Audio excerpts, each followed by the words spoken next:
Halo semuanya. Di edisi kali ini, kami akan memperkenalkan film horor magis Wrath of the Gods. Sebenarnya, saya sudah lama membicarakan tentang prequelnya Battle of the Gods. Karena keterbatasan waktu, kami hanya bisa menjelaskan secara singkat mengulasnya di sini. Satu kali. Pada langkah sebelumnya, karena Zeus bosan dengan manusia dan tidak menghargai dirinya sendiri. Dia mengirim saudaranya sendiri Hades untuk menghukum semua manusia. Hades mengirim monster laut yang sangat besar, dan meminta manusia untuk mengorbankan diri. Di saat kritis, pahlawan setengah manusia, setengah dewa lahir entah dari mana. Dia sebenarnya adalah keturunan Zeus. Dia kuat dan rendah hati, dan akhirnya berhasil mengalahkannya. Sirene raksasa menyelamatkan seluruh umat manusia. Zeus pun menyadari kesalahannya melalui kejadian ini. Manusia dan dewa harus hidup berdampingan dengan damai. Dan memutuskan untuk memberi sang pahlawan imamat tertentu di surga. Namun, protagonis laki-laki menolak mentah-mentah. Dia memilih pindah ke tepi pantai bersama istrinya. Menjadi nelayan biasa.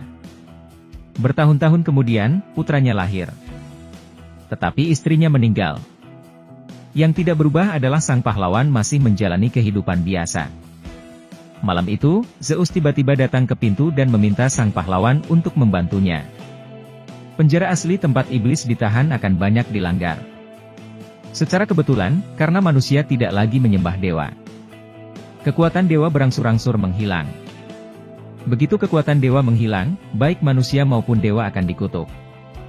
Untuk menghentikan semua ini, Zeus ingin memanggil semua keturunan para dewa, dan semua orang bekerja sama untuk menghentikan iblis. Namun protagonis laki-laki menolaknya lagi dengan alasan bersama putranya. Bagaimanapun, dia hanya seorang setengah dewa. Setelah Zeus pergi, dia membawa Poseidon, Raja Laut, dan putranya yang lain, Ares, Dewa Perang, ke neraka dan bertemu Hades, Raja Dunia Bawah. Namun begitu mereka bertemu, Ares dan Pluto bergabung untuk melancarkan pemberontakan. Tidak hanya membuat Aquaman terluka parah, Zeus juga ditangkap. Segera setelah itu, keduanya melepaskan beberapa setan berkepala dua bersayap dari neraka ke dunia. Salah satu dari mereka terbang ke desa nelayan tempat sang pahlawan berada. Dia mulai membuat kekacauan dengan membunuh banyak nelayan. Pada saat kritis ini, sang pahlawan tidak punya pilihan selain mengenakan baju besinya untuk menghadapi musuh. Setelah beberapa saat perkelahian, protagonis laki-laki berhasil membuat monster berkepala dua itu bermain api dan membakar dirinya sendiri sampai mati. Setelah pertempuran, protagonis laki-laki membawa putranya ke Pantheon dan ingin meminta bantuan Zeus. Tetapi Neptunus yang terluka parah sedang menunggu. Neptunus mengatakan bahwa sekarang Dewa Perang Ares dan Pluto berlindung di Kronos. Bermaksud untuk menghancurkan seluruh umat manusia. Kronos ini adalah ayah dari tiga bersaudara Zeus, Neptunus, dan Pluto. Meski memiliki nama yang kuat, dia memang penjahat besar. Bertahun-tahun yang lalu, dia terjebak di neraka oleh ketiga bersaudara itu. Segera setelah itu, Pluto memberikan Trisula kepada protagonis laki-laki. Lalu meminta protagonis laki-laki untuk menemukan dewa lain. Yaitu, putranya yang sekarang dikurung di Barak Ratu. Setelah dia menemukannya, dia akan pergi mencari Gao, sang protagonis laki-laki. Dewa yang jatuh manusia.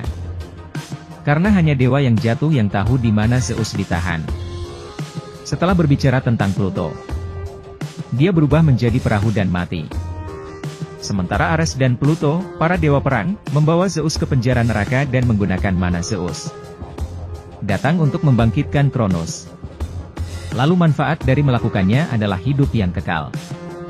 Ini juga konyol untuk dikatakan. Pada saat yang sama, protagonis laki-laki dengan cepat tiba di Barak Ratu. Dengan menunggangi kuda terbang, dan bertemu dengan putra Raja Laut.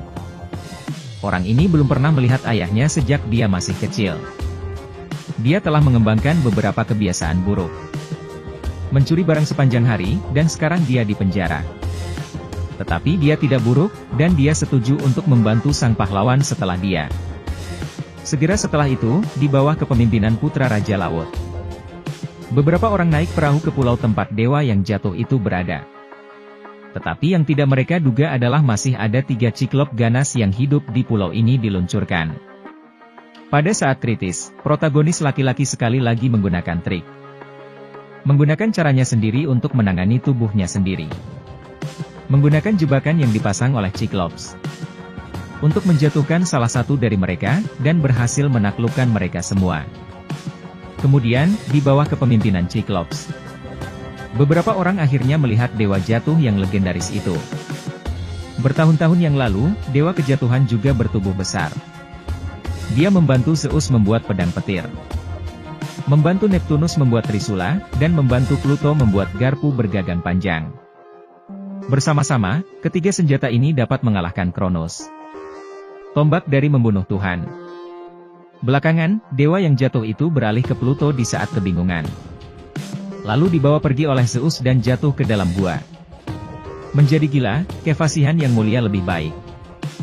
Di bawah bujukannya, dewa kejatuhan memutuskan untuk membantu beberapa orang pergi ke neraka dan penjara untuk menyelamatkan Zeus. Konon hanya ada satu jalan rahasia untuk sampai ke sana. Beberapa orang segera datang ke pintu masuk jalan rahasia. Namun, saat ini, Ares, dewa perang, datang. Orang ini sangat kuat. Mereka bukan tandingannya. Reise bergegas mendekat, tetapi terbunuh. Kemudian ketiga protagonis laki-laki mengambil kesempatan untuk memasuki jalan rahasia. Namun yang terlihat adalah labirin besar. Karena tidak ada dewa yang jatuh, ketiganya segera kehilangan arah. Dalam prosesnya, protagonis pria juga diserang oleh iblis berkaki dua. Tetapi beruntung dia akhirnya mengalahkan iblis tersebut. Di sisi penjara neraka, Zeus telah kehabisan mana oleh Kronos dan sekarat dengan rambut putih. Setelah Pluto melihatnya, hatinya melembut. Dia ingin melepaskan Zeus.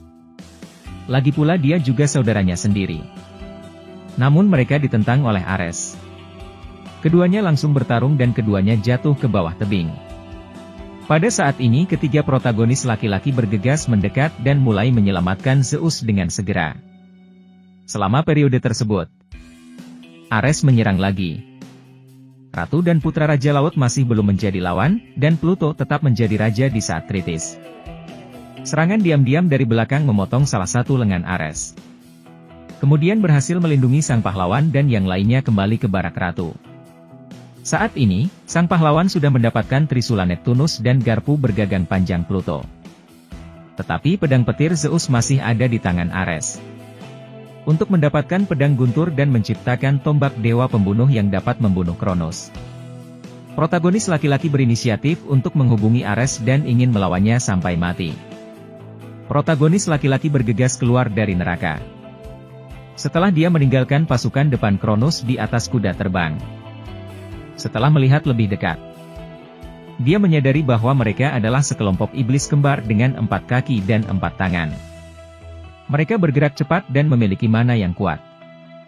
Prajurit manusia sama sekali bukan lawan. Dipukul berkeping-keping.